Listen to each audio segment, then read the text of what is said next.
এখানে অদেখা প্রিয়ার অস্তিত্ব গুবাক্তরের সঙ্গে একাত্ম হয়ে গেছে। এটাই হচ্ছে এই কবিতার একদম যে ভাব কল্পনা এবং প্রণয় কল্পনা একাকার হয়ে গেছে। বৃক্ষপাতার চাঁদের আলো যখন ঘুমে মূর্ছিত হবে, সেই সুখাবেশের সময় তাদেরকে মনে পড়বে কবির কথা। অর্থাৎ এই যে গাছ, যেটা কবির যে বৃক্ষ পাতায় যখন চাঁদের আলো মূর্ছিত হবে, মানে কি মুছে যাবে। চাঁদের আলো একসময় মুছে যায়। রাতের অন্ধকার ভোরের আলো এসে মুছে দেয় না? দেয় তো, মুছে দেয়। রাতের অন্ধকার ভোরের আলো কিন্তু মুছে দেয়। আবার এই দিন শেষে দিনের উজ্জ্বল আলোক রশ্মি যেটা আমরা দেখি রাতের অন্ধকারে, সেটাকেও কিন্তু মুছে দেয়। মুছে দেওয়ার ধরন কিন্তু আলাদা। আপনি এখন কোন ভাবে দেখবেন সেটা গুরুত্বপূর্ণ। আপনার দেখা, আপনার কল্পনা, এটা কিন্তু গুরুত্বপূর্ণ। তো আচ্ছা, আমরা দেখি এখানে অদেখার একাত্ম বৃক্ষ চাঁদের আলো, আমরা এটা বলেছি। কবি বলছে তখন কি কবিকে তার মনে পড়বে কিনা, অথবা প্রেমিকার সুখোৎসব, সুখের উৎসব হয় না? হয়তো উৎসব তো সবার জীবনেই আছে, থাকে নাকি? জি উৎসব স্যার। থাকে, উৎসব থাকে, আর উৎসবের মধ্যে থাকাটাই তো ভালো, তাই না? উৎসব করা খুব ভালো। তো যখন সুখের উৎসব হবে, সেই মুহূর্তে কবির কথা স্মরণে এনে সে কি উদাস হবে? এটা খুবই গুরুত্বপূর্ণ একটি বিষয়, যে আমি কোনো উৎসবে আছি, কারো কথা মনে পড়লো, আর আমি উদাস হয়ে গেলাম, আমি বিষণ্ণতায় ভরে গেলাম, তাই না? একরাশ নৈরাশ্য আমার মনোজগৎকে অগোছালো করে দিল। সেটাই কিন্তু কবি এখানে উল্লেখ করেছেন, যে তার কি প্রত্যাশা যেটা হবে কিনা। সারাদিন ধ্যানমগ্ন হয়ে থাকবে, গুবাক গুবাক বৃক্ষের মতো কবি থাকতে পারে। কবি তো চিন্তা ভাবনা, চেতনার জগৎ, মনোজগৎ, মনোলোক নিয়েই তো তার কাজ। সাধারণের পক্ষে কি আর এটা কখনো কখনো বোঝা যায় নাকি? শেষে এসে কবি বলছেন, মাটিতে বন্দি গুবাক বৃক্ষ। গুবাক বৃক্ষ তো হাঁটতে পারে না। রোদ হিমে, অর্থাৎ রোদ এবং হিম শীতল যদি বরফও পড়ে, অসহায় ভাবে দাঁড়িয়ে থাকে। এখানে একটা বিষয় আছে কিন্তু, যে আপনারা জানেন আমাদের সমাজ ব্যবস্থায় এককালে আমরা দেখেছি যে বিবাহ শাদীর ক্ষেত্রে সম্পূর্ণ গার্ডিয়ানদের কথাটাই কিন্তু মূল্যায়িত হতো, আগাগোড়া। এক সময় ভারত উপমহাদেশে আমরা জানি যে সতীদাহ প্রথাও ছিল। এই যে অনেকগুলো বিষয় আছে, এই নানাগুলো বিষয় কিন্তু এই গুবাক তরুর সাথে কবি দাঁড় করিয়েছেন, সমাজ ব্যবস্থাটাকে এখানে প্রকৃতির সাথে একাকার করে করেছেন। এটাই হচ্ছে অত্যন্ত অনিন্দ সুন্দর একটি মানে উপস্থাপনা, যেটা কাজী নজরুল ইসলামের যতগুলো লেখা আছে তার মধ্যে অসম্ভব একটি ভালো রচনা এই গুবাক তরুর শাড়ি। এই জন্য তার যদি দুঃখবোধ না থাকে, তবে সেক্ষেত্রে কবি নিজের দুঃখকে যুক্ত করতে চান না। অর্থাৎ যে মানবীকে তিনি দেখেছেন, তিনি যদি সবকিছু মেনে নেন, নি- তাতে কবির কিছু এসে যায় না। ব্যতীতের সঙ্গী হতে পারে কেবল দুঃখী জন। অর্থাৎ কবি প্রত্যাশা করছেন যে যদি কবির জন্য তার মনোচেতনা, মনোলোকে যদি দুঃখবোধ জন্মে, তবেই কবি তার জন্য তার মনোজগতে তাকে মনে রাখবেন, এটাই কবি এখানে প্রার্থনা করছেন, কবিতার কবিতায় বর্ণনা করছেন। তবু ভুল করে কবির কথা মনে এলে যেন সঙ্গে সঙ্গে তার মানে কবি দুটো জিনিস বলছেন এখানে। প্রথমে তিনি মনোলোকে মনোজগতে কবি স্থান পেতে চেয়েছেন। আবার কবি বলছেন যে না, ভুল করে যদি কখনো মনে হয় সে যেন ভুলে যায়, কবিকে মনে রাখার কোনো দরকার নেই, এটা তিনি এখানে উপস্থাপন করেছেন। অন্য মনস্ক ভাবে জানালা খুলে ফেললেও তা যেন আবার বন্ধ করে দেওয়া হয়। অর্থাৎ এই জানালা কিন্তু কবি যে কক্ষে ছিলেন সেই জানালা না, এটা মনের জানালা, হৃদয়ের জানালা, অনুভূতির প্রকাশ। আপনি আপনার কক্ষে শুধু গ্রামে যদি অনেকে শীত পড়ে গেছে, এই ফারুক সাহেবের গ্রামে কি শীত পড়েছে? ফারুক সাহেব কোথায় আমি জানি না। তো পড়ছে এখন স্যার, গুড। পড়ছে পড়ছে। আচ্ছা, গুড। এখন আর ফারুক আমাদের সাহেব, এখানে অনেক পড়ছে। মাশাআল্লাহ, আপনারা ভালোভাবে আছেন তাহলে। তো এখন খুবই শীত, স্যার, ডাবল ডাবল তাই কম্বল। মাশাআল্লাহ মাশাআল্লাহ, শীত পড়া ভালো, শীতে তো মজার দিন। তো এখন জানালা দরজা আমরা সবকিছু বন্ধ করে দিই, কিন্তু মনের যে চেতনা লোক, মনের যে জানালা, সেটা কি বন্ধ করা যায়? কবি এখানে আসলে কিন্তু এই জানালাকে হৃদয় জানালার সাথে একাকার করেছেন। এখানে হচ্ছে কবির মহত্ব। জানালার ফাঁক দিয়ে আকাশ অন্ধকারে কবিকে না খোঁজার কথা বলেছেন, কেননা একদিন মাটির ঘরে অর্থাৎ বাস্তবেও তাকে পাওয়া যায়। এটাই। আচ্ছা, আপনারা যারা আছেন, বাকিগুলো আমি আর পড়ালাম না, আপনারা পড়ে নেবেন। আমি বলেছিলাম যে এই কবিতাটা আপনারা ভালো করে পড়বেন, এবং এটা একটা গুরুত্বপূর্ণ কবিতা। আচ্ছা ফারুক সাহেব, আপনি কি জিজ্ঞাসা করতেছিলেন বলেন তো?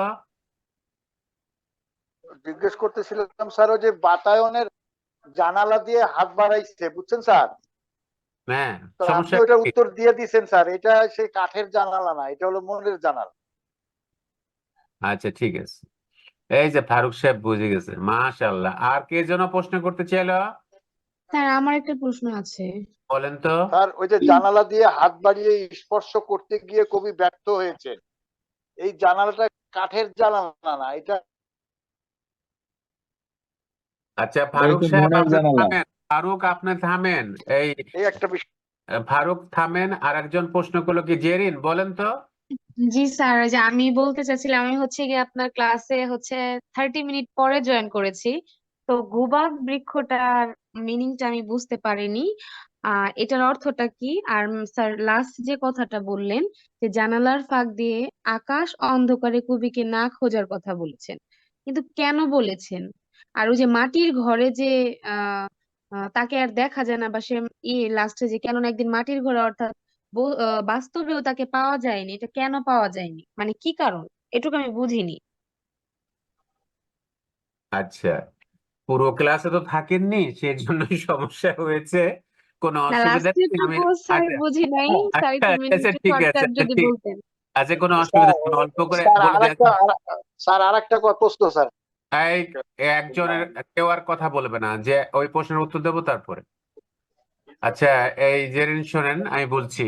সেটি হচ্ছে যে গুবাক তরুর অর্থ হচ্ছে, গুবাক মানে হচ্ছে সুপারি। হ্যাঁ, গুবাক তরু শুধুমাত্র, আমি বলি, সুপারি গাছ হচ্ছে ঘাস জাতীয় গাছ, বুঝতে পেরেছেন? জি এই যে স্যার, জি স্যার। আপনার সুপারি গাছ, নারিকেল গাছ, তাল গাছ, এগুলো সবই হ্যাঁ ঘাস স্যার, এই যে এর জাতীয়। আগে একবার ক্লাসে বলেছিলেন আপনি যে সুপারি গাছ নিয়ে বলবো। একটা। আচ্ছা, ঠিক আছে ঠিক আছে, হলো হলো, হ্যাঁ, তাহলে শুনেছেন, তাহলে গোবাক না তরু বলেই বুঝেছেন। গেল। জি আচ্ছা, স্যার, জি সবাই স্যার, কথা আর বলতে লাস্ট হবে লাইনটা না। যদি একটু ব্যাখ্যা করেন। আচ্ছা, শেষ লাইনটা, শেষ হুম। লাইনটা হচ্ছে কি শোনেন, যে গুবাক তরু কোথায় দাঁড়িয়ে থাকে? মাটির সাথে না। গুবাক তরু তো আর হাঁটতে পারে না। এখানে গুবাক তরুর সাথে কবি তার যে মানব রূপী যে তার প্রিয় ব্যক্তিত্ব যিনি থাকতেন তাকে তুলনা করেছেন, তুলনা করেই কিন্তু তিনি এই কবিতার রচনা করেছেন, তার মধ্যে সবকিছু তিনি পেয়েছেন। এই কে কথা বলে? এই শরীফ, তুমি ওই যে ইয়েটা বন্ধ করো নাই? এখন যে মাটির একটা ঘর থাকে, সবারই ঘর থাকে। আপনি যেখানে আছেন, আপনি যে ঘর মাটির ঘর বলা হচ্ছে সেটা তো চিরকালের মতো ও, ও, চলে যাওয়ার ঘর। এখানে কিন্তু সেটা ওইভাবে কবি, এটা একটা রোমান্টিক কবিতা, তে ফলে সেটা এখানে নেই। যে জানালার ফাঁক দিয়ে আকাশের অন্ধকারে কবিকে না খোঁজার কথা বলেছেন, অর্থাৎ কবির যখন প্রত্যাশা ছিল যে এই যে গুবাক তরুকে তিনি ধরে দেখবেন, হাত বাড়িয়ে তিনি ধরতে পারেননি। সে প্রত্যাশা তার পূরণ হয়নি। যেহেতু পূরণ হয়নি, সেজন্য যে আকাশ অন্ধকারে কবিকে না খোঁজার কথা বলেছেন। যে কবি, এই পৃথিবীতে সবাই কিন্তু চলে যাবে, জীব মাত্রই চলে যায়। এখানে শেষের দিকে কবিতার জীবন শানের কথাই বলেছেন, যে সে যেহেতু এই সময়ে খোঁজেননি, দেখেননি, মাটির ঘরে অর্থাৎ বাস্তবেও তাকে পাওয়া যায়নি, সেজন্য কবিকে না খোঁজে। আর কেউ, আর কোনো প্রশ্ন আছে কারো? স্যার আমার জি একটা স্যার স্যার, প্রশ্ন একটা প্রশ্ন আছে আমার স্যার। একটা ছিল স্যার, আমি একটু বলি স্যার। কাজী নজরুল ইসলাম তো খুব সাধারণ পরিবারে ছিলেন। যা- মানে ওনার কবিতাগুলোতে এত কঠিন কঠিন শব্দ উনি প্রয়োগ করেছেন, তো এটা কিভাবে স্যার? আচ্ছা, আমি বলি, এটা তো আপনার রিলেটেড কবি না। আপনার শোনেন, আমি বলি, পৃথিবীতে পড়াশোনা এই তো খুব বেশি এই করেননি সাইদুল, সাইদুল, আপনি থামেন, আমি বলছি। স্যার। পড়াশোনা করলেই যেমন পণ্ডিত হবে, এটা আপনাকে কে বলেছে? এই পৃথিবীতে আমরা যাদের নিয়ে পড়ি, তাদের অনেকেই তো নিরক্ষর ছিলেন। তো জি একজন স্যার। সার্টিফিকেট অর্জন করতে পারি, সার্টিফিকেট থাকলে যে জ্ঞানী হবেন, এটা ভাবার কোনো কারণ নেই। এক, দু নম্বর কথা হচ্ছে যে কাজী নজরুল ইসলাম সে সময়ে অনেক লেখাপড়া করেছেন, আর এটা তার প্রতিভা, এটা বিধাতা সৃষ্টি, শুধু কাজী নজরুল ইসলাম না। আর এখানে সৃষ্টিশীল মানুষ, হয়তো কাজী নজরুল ইসলাম এর যদি এরকম অভাব অনটন না থাকতেন, কাজী নজরুল ইসলাম আদৌ হতে পারতেন, এটা বিধাতা জানেন, আমরা জানি না। তো এটা হচ্ছে, তা- তাহলে এটা স্যার হলো, আমি যতটুকু পড়াশোনা মানে নজরুল নিয়ে পড়াশোনা করেছি, বুঝতে পারি যে উনি যে ছোট থেকে এই যে স্ট্রাগলে মানে অনেক সংগ্রামের মধ্য দিয়ে বড় হয়েছেন, এবং একাডেমিক পড়াশোনা খুব বেশি একটা হয়নি, যার কারণে আমার ওই বাস্তব অভিজ্ঞতা আচ্ছা গুলো আচ্ছা উনি আচ্ছা লেখার মধ্যে আচ্ছা নিয়ে আচ্ছা আসতেন। আচ্ছা, আচ্ছা, আর আগানোর দরকার নাই সাইদুল, আপনার ওই এর রিলেটেড না। তারপরেও বলি, একাডেমিক লেখাপড়া অনেকেরই নেই, তারপরেও তারা অনেক বড় বড় কবি সাহিত্যিক পৃথিবীতে আছেন। কেমন?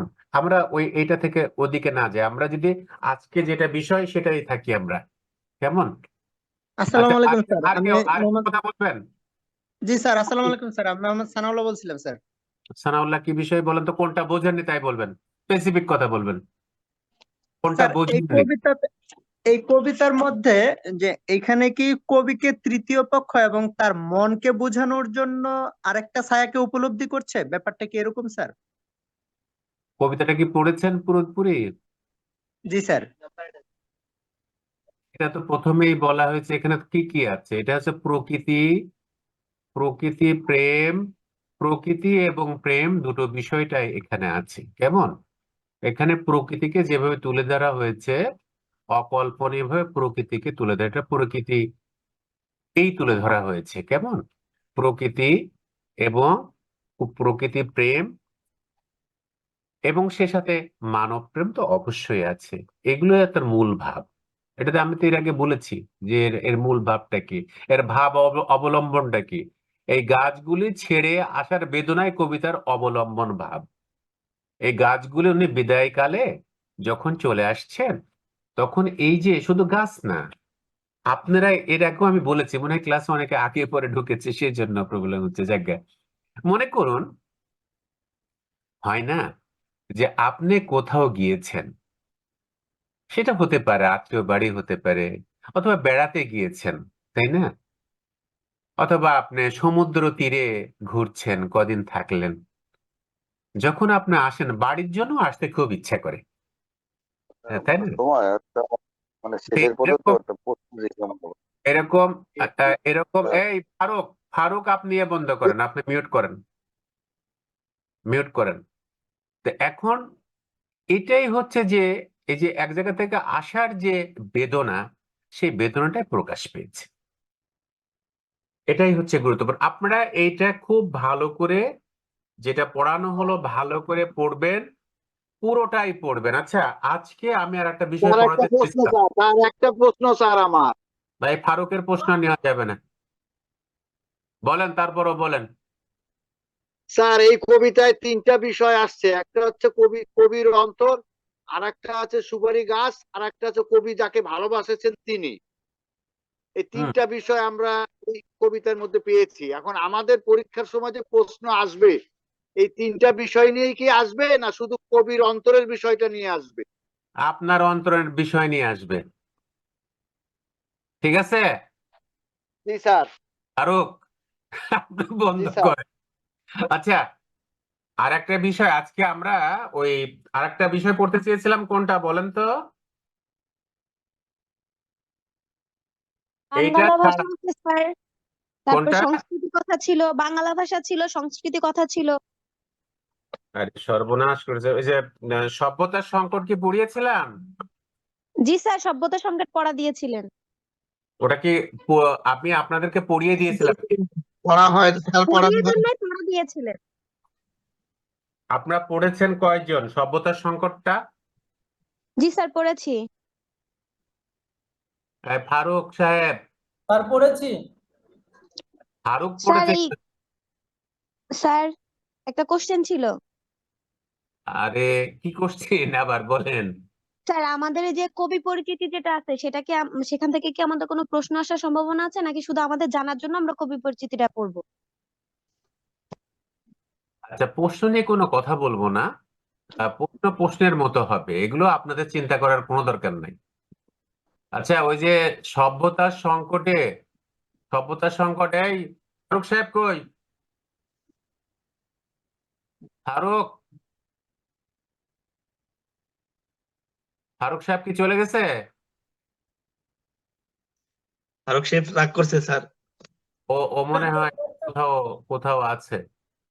আচ্ছা, সভ্যতার সংকটটা হচ্ছে আহ রবীন্দ্রনাথ ঠাকুরের একদম শেষ প্রবন্ধ।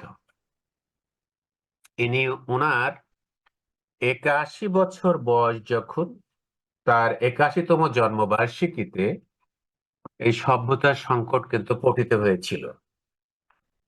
সভ্যতার সংকটের মূল যে কথা, সেটি হচ্ছে যে আপনারা জানেন যে রবীন্দ্রনাথ ঠাকুর বিলেতে গিয়েছিলেন সেকালে লেখাপড়া করতে,